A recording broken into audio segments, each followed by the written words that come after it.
بسم الله الرحمن الرحيم. قل أوحي إلي أنه استمع نفر من الجن فقالوا إنا سمعنا قرآنا عجبا يهدي إلى الرشد فآمنا به ولن نشرك بربنا أحدا وأنه تعالى جد ربنا ما اتخذ صاحبة ولا ولدا وأنه كان يقول سفيهنا على الله شططا وأنا ظننا أن لن تقول الإنس والجن على الله كذبا وأنه كان رجال من الإنس يعوذون برجال من الجن فزادوهم رهقا وأنهم ظنوا كما ظننتم أن لن يبعث الله أحدا وأنا لمسنا السماء فوجدناها ملئت حرسا شديدا وشهبا وأنا كنا نقعد منها مقاعد للسمع فمن يستمع الآن يجد له شهابا رصدا وأنا لا ندري أشر أريد بمن في الأرض أم أراد بهم ربهم رشدا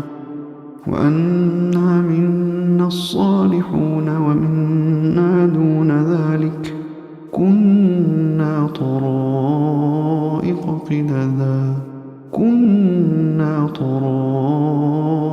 قددا وأنا ظننا أن لن نعجز الله في الأرض ولن نعجزه هربا وأنا لما سمعنا الهدى آمنا به فمن يؤمن بربه فلا يخاف بخسا ولا رهقا وأنا منا المسلمون ومنا القاسطون فمن أسلم فأولئك تحروا رشدا وأما القاسطون فكانوا لجهنم حطبا وأن لو استقاموا على الطريقة لأسقيناهم ماء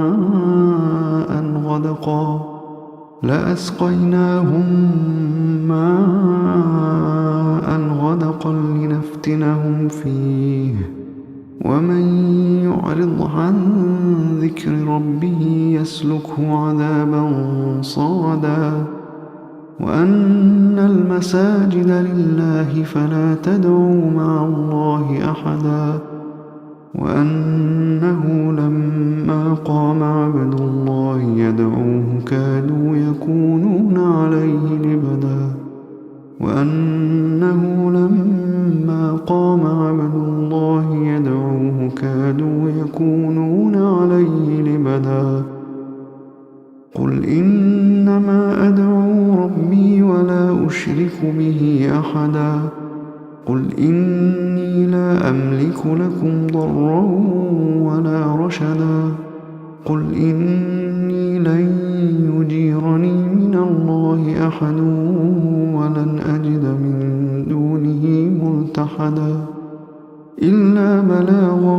من الله ورسالاته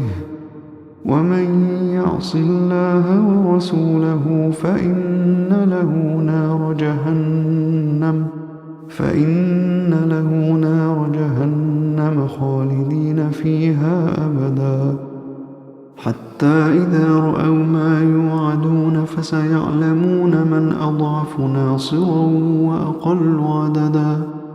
قل إن أدري أقريب ما توعدون أم يجعل له ربي أمدا عالم الغيب فلا يظهر على غيبه أحدا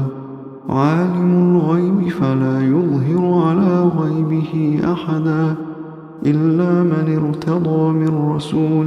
فإنه يسلك من بين يديه ومن خلفه رصدا